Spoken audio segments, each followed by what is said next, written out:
하겠습니다. 제가 말씀을 드리기를 파동이론을 소개한 분들이 한 4분 정도 유용하다고 말씀을 드렸습니다. 예를 들어서 우리가 뭐 다우 이론, 그다음에 엘리어트 이론,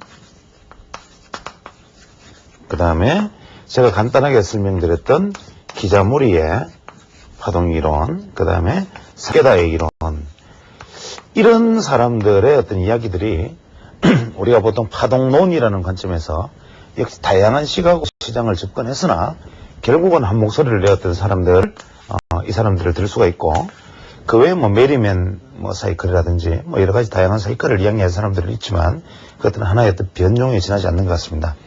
그 다음에 여기에 이어서 각도라는 관점에서 파동의 어떤 비율을 예측하려고 했던 사람들이 개인이라든지 다케사부로 이런 것들이 이런 분들이 있다고 말씀을 드렸는데, 여기 보면 하나 재밌는 게 이 기자모리, 사케다, 다케사부로 이런 분, 일본 사람 이름들이 많이 등장합니다. 왜 이런 일이 있느냐면 현재 일본에 주식 투자가 사실 상당히 침체되어 있는데, 그것이 주식이 하락기에 접어들었기 때문에 침체되어 있다기보다는 일본은 개인 투자자가 거의 이제 비율이 엄청나게 감소했죠. 미국도 사실 기관 투자의 비중이 거의 대부분입니다만은, 일본의 한때 60년대에서 70년대 정도에 개인 투자자들의 주식이 아주 붐을 일으켰죠. 그때 당시에 이러한 어떤 기술적 분석 이론들이 대거 등장하기 시작합니다.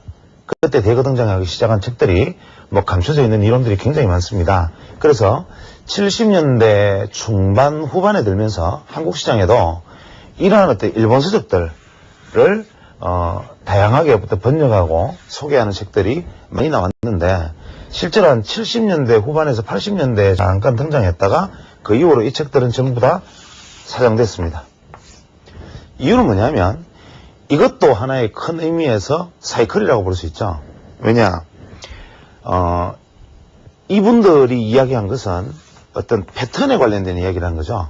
파동이라는 것은 시장을 내가 가만히 관찰을 하다 보니까 내 눈에 들어온 어떠한 모습이다. 즉, 높은 산에 올라가서 이렇게 세상을, 땅을 내려다보니까, 내가 살던 마을은 이렇게 생겼구나. 인간의 촌락이라는 것은 이렇게 둥글게 강을 형태로 지어가는구나. 그래서 강을 따라서 논이 생기고, 그 밑에 강이 흐르고, 그래서 우리가 보통 이제 그때부터 교훈을 얻는 거죠. 산에서 물은 출발하고 이것은 바다 쪽으로 가면 갈수록 강은 넓어진다. 이러한 어떤 이치를 깨닫는 방법.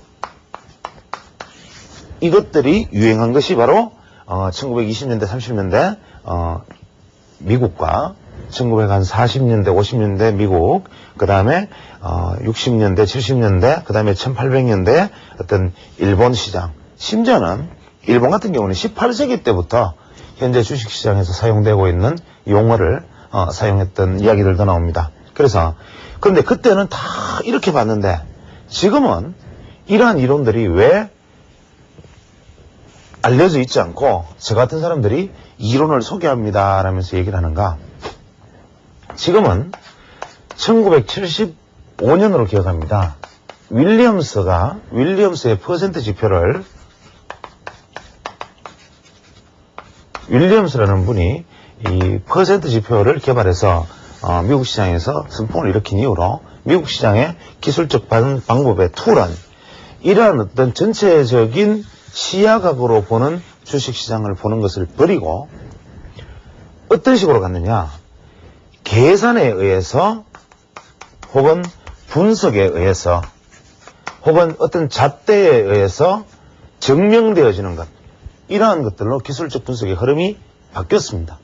그래서 그때 대등장한 게 시작한 것들이 바로 이제 그랜브의 OBV 이론이다, VR이다, 혹은 우리가 파라볼릭이다, 아니면은 여러 가지 다양한 스타캐스틱, RSI, DMI, 이러한 어떤 우리가 흔히 차트상에서 볼 수 있는 이러한 보조 지표라 불리는 지표들이 개발되기 시작했죠. 이것들은 뭐냐면 다양한 수학자와 컴퓨터가 개발되면서 연산을 쉽게 행할 수 있었던 1980년대 이후가 되면서 그때 컴퓨터로 쉽게 계산해서 그래프를 그리고 어떤 정답을 낼 수 있었던 시대적 풍토에도 상관이 있고, 두 번째, 이러한 어떤 커다란 이치를 보는 주식의 투자 방법이 큰 눈에서 그것이 결국 맞다 손친다 하더라도 그 큰 어떤 파동 속에 잠겨져 있는 투자자는 그 기간이 1년이면 1년, 3년이면 3년으로 한정되어 있다면 무수하게 많은 사람들이 죽어나가고 새로 돈을 벌고 죽어나가고 새로 돈을 벌고 하니, 예를 들어서 뭐 주식을 투자해서 한 5년, 10년 동안 툭 던져 넣을 수 있는 사람이 아니라면 마음이 급한 거죠. 그래서 사회는 점점 발달해가고 속도는 점점 빨라지는데 주식을 보는 눈이 이렇게 커다랗게 추세만 보는 눈으로 가는 것은 인간이 견디지 못합니다. 그래서 점점 속보성 어떤 지표들을 개발하게 되어서 이런 이론들이 대거 전면에 등장하고 이런 이론들은 사장되기 시작한 거죠. 그런데 요 근래 들어서 사이버 어떤 영향 혹은 이제 증권사들도 다양한 어떤 분석가들, 뭐 애널리스트들 이런 분들이 배출되면서 이게 이러한 어떤 상투적인 지표들은 이제 예전에는 전문가들의 전유물로 컴퓨터를 가지고 계산을 해서 전문유물로 보여졌지만 지금은 일반 모든 투자자들이 그저 HTS 한번 클릭하면 날 수 있단 말이죠. 또 기술적 분석 최영원 상품에 날 수 있죠. 그러면 뭐냐? 전문가들이 튀어야 삽니다. 그 튀려면 어떻게 해야 되느냐? 지금 한국 주식시장에 뛰어들어 있는 투자자의 거의 70% 이상은 최근 한 3년에서 5년 사이에 시장에 진입한 사람들이죠. 이분들은 이러한 어떤 과거의 이론들에 대해서는 사실은 문외한입니다. 대부분은 이러한 지표들에 대해서만 혹은 봉 패턴이라든지 당장 눈에 보이는 이론들에 대해서만 관심을 가지고 있죠. 그래서 튀어야 산다 등장하기 시작한 게 뭡니까? 이러한 이론들을 과거에 있던 이러한 이론들을 끄집어내기 시작합니다.